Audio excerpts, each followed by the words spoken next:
All right, hey, Maga Naga Maga. So we're down here in Washington, D.C. As you can see over my shoulder here is the Washington Monument. And we're going to go check out the Smithsonian, which is over this way, and see all the great aerospace and space exhibits and bring that to you live. So see what your tax dollars are paying for. So, all right, see you inside.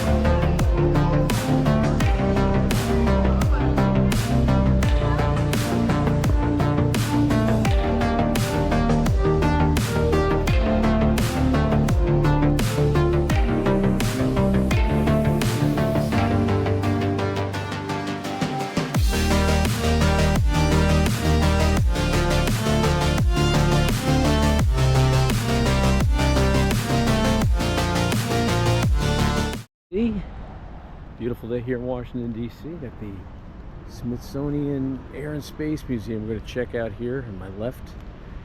But as you can see, it is lovely today down here in D.C. Make our way in. All right, making our way over here to the Smithsonian. So, yeah, the National Air and Space Museum. We'll come in and check.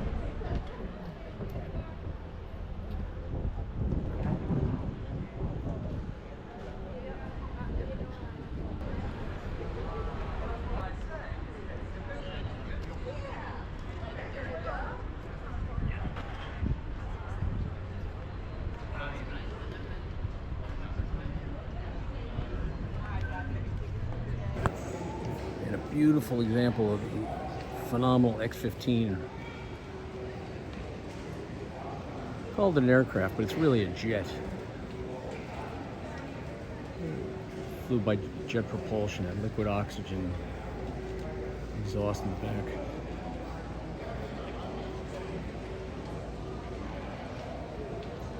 Piloted by many test pilots, to include Neil Armstrong prior to his embarking on a career at NASA.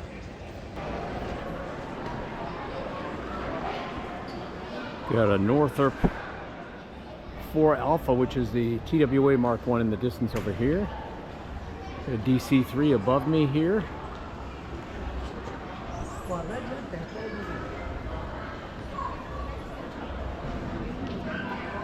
This is a de Havilland. Plane in front of me is a British de Havilland. The exact designator is on this, but yeah, it's marked United Airlines. So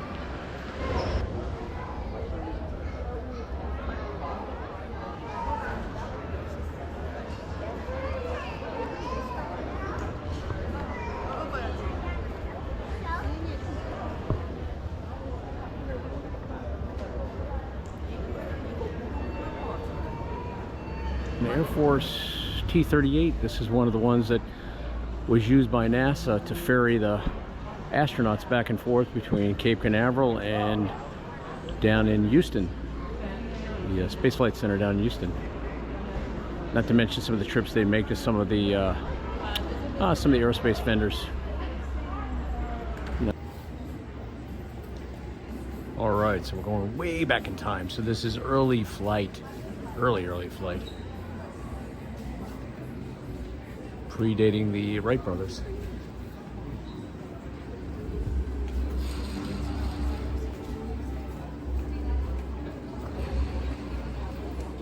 Apologize for the light. It's kind of dim in here.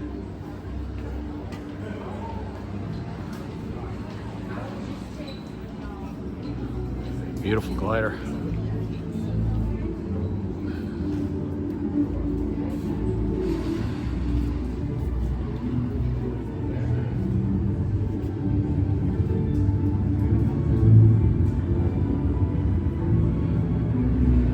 Wright military flyer. This is what they had sold to the Army Air Corps, and Curtis.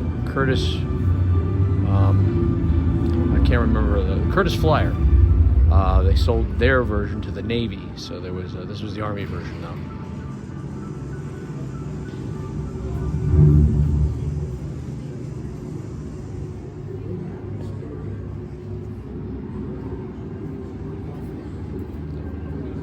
Early aviation pioneers, Harriet Quimbley.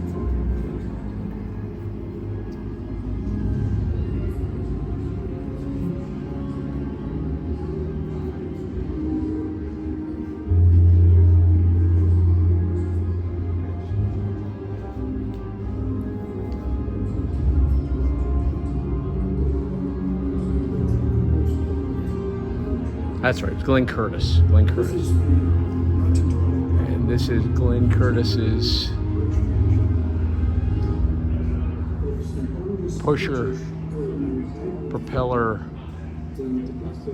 aircraft that he successfully sold to the U.S. Navy, or at least got the Navy interested. Well, Tom Lindbergh's Spirit of St. Louis Flyer up here.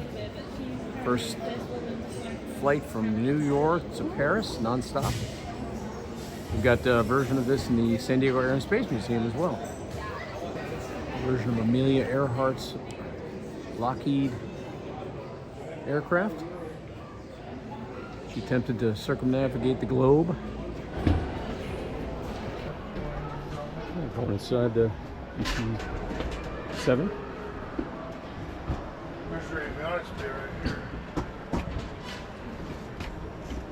Hey, keys and coffee. All right, pilot, co-pilot, crew space.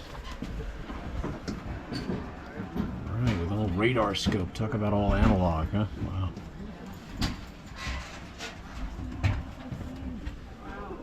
Get in the crew compartment. All right, this is outfitted for luxury here. Yeah. There you go. DC-7, got your typewriter here. Oh, bathrooms haven't changed. They still suck. And they still suck. Back in the day when flying was a real privilege. I dressed up to go on an airline.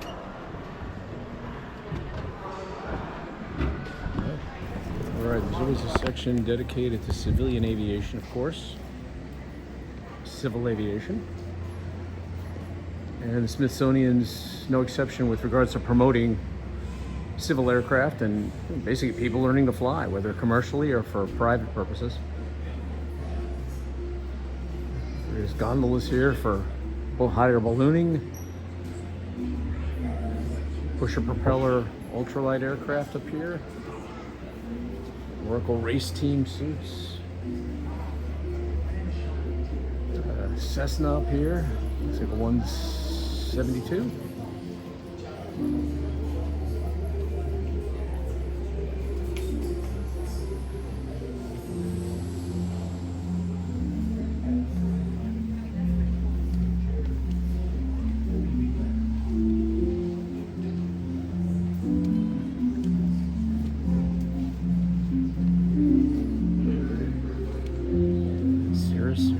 Over here.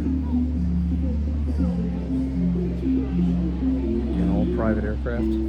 This is SR-22 Cirrus.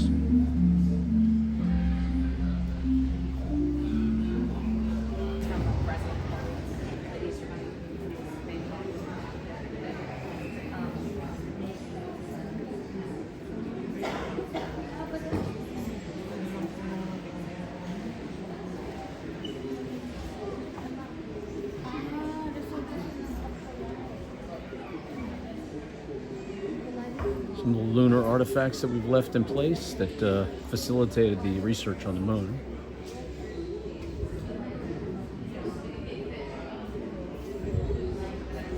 First rover on the moon. It's a Russian rover.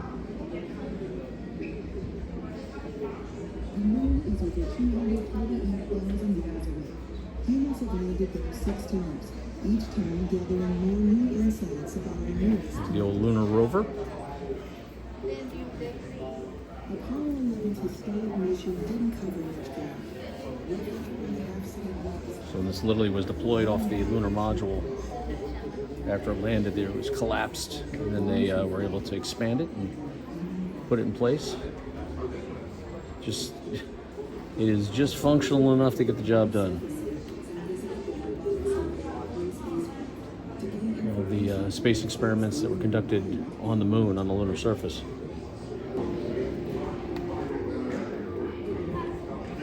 I remember being alive when this went down, so it was a big deal. 1969, Neil Armstrong, Buzz Aldrin, first men on the moon.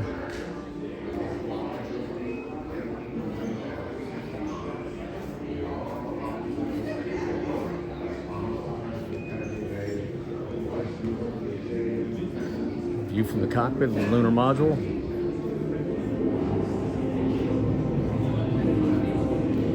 And literally when they flew this standing up. Had their feet velcroed to the floor down here. You had your suit harnessed in here, your helmet sat on the floor, and literally they operated through the viewports to do the landing. And the first landing on 11 was all automated, but Neil Armstrong had to override the system because there was a problem with landing at the designated zone, so Neil Armstrong took control of the flight control and landed it himself. It's pretty primitive by modern standards. A lot of analog. But you can imagine just sitting here, this is something I always wondered if we'll ever be able to repeat this in terms of mobilizing the nation to build componentry for the space program. Just simply amazing, the willingness. Never seen anything like that except for maybe after 9/11 when it came to the defense industry. But to mount the campaign for the lunar landing, they literally had to harness the brain power and resources of all these different companies throughout the United States. It's amazing. Neil Armstrong, first man on the moon.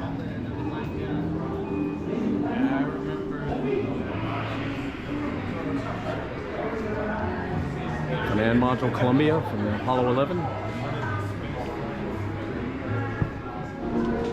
Appreciate the size of these Saturn V F1 engines, massive. So this is just one. Imagine having 5 of these at the bottom of the Saturn V rocket. And how much thrust these produced. And just this engine nautical, it's amazing. And turning around over here, we got spacesuits.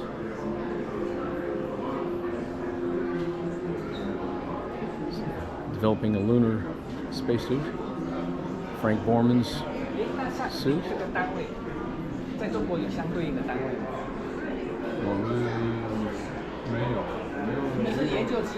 And just like everything in the space program, everything was created from scratch. So they had various prototypes and various iterations of the design. Looks like something right out of, this is the second version, looks like something right out of the movie 2001 here. Various life support packs.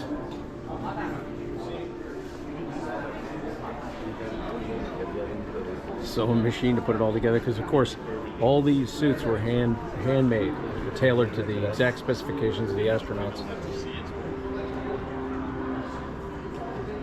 World Connected.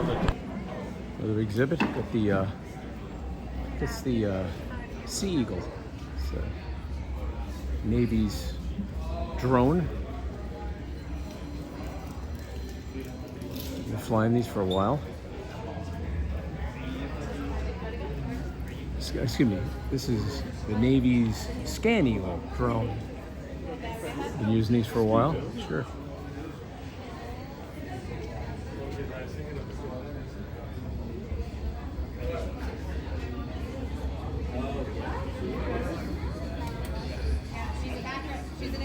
Different communication satellites.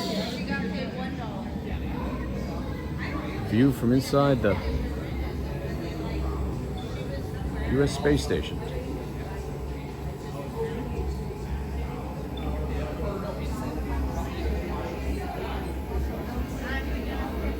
looking over various parts of the Earth.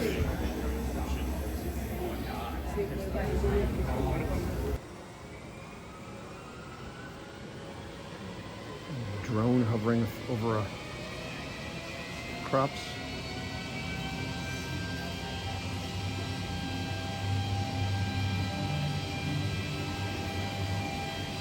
And for all you advocates out there for solar and wind, God bless you, but it's not nearly as efficient as petroleum. So I wish you luck, because we got plenty of these windmills in California and they are god awful ugly.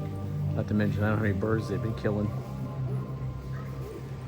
And of course, solar works great in Florida and California, but good luck in Seattle, Alaska, or the East Coast for that matter, because there's parts of the day, because of cloud cover, you're not getting any electricity.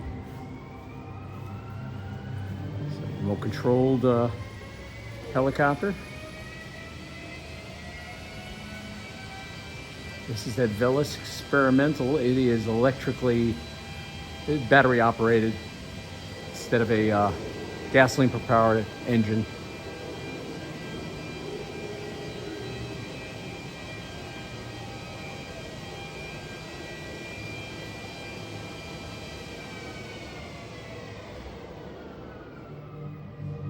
And my personal take on the whole bio/environmental propulsion system stuff, like you see the aircraft over my shoulder here, is just great. I'm glad we're doing research and study into the benefits of battery operated aircraft and the like, alternate fuels, but it's nowhere near being commercially available on a mass scale. So it's definitely work in progress. So that's my take on it, at least.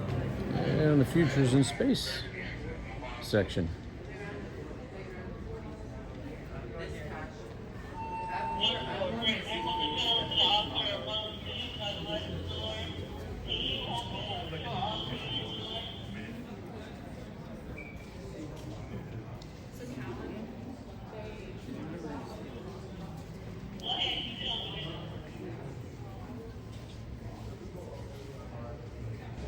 Example of the Blue Origin capsule. We saw an example of this at Cozy Museum in Columbus, Ohio. All right, section here with speed. This is dedicated to all things fast. Obviously, sports cars and a little bit of everything. Saturn V.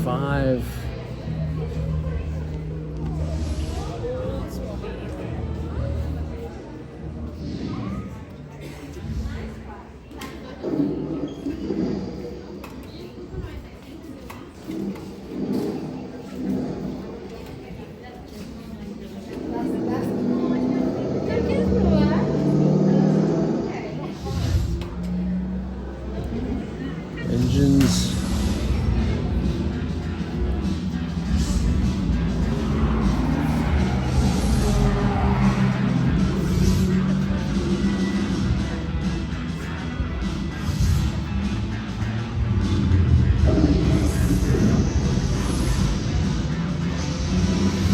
Rocket sled here. Talking about the fastest man on Earth, Mud. This is obviously an Air Force test program back in the day. He reached 632 miles per hour in 5 seconds.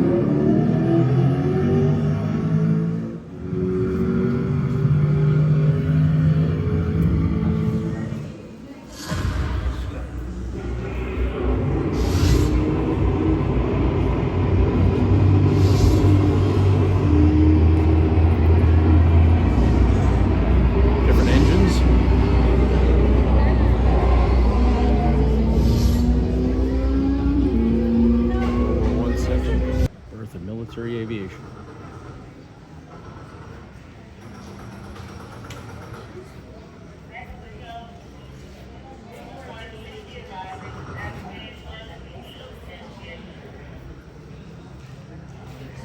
Again, we have a great collection of aircraft in San Diego at the San Diego Air and Space Museum. Promote that. We've got way more World War I era aircraft down there. Sopwith Camel here, beautiful. Sopwith Camel. Next side view of the Sopwith Camel. Beautiful. Beautiful example of a Sopwith Camel. It's French markings, and as luck would have it, looks like this end of the gallery is to include World War II. Got a Grumman torpedo bomber up here.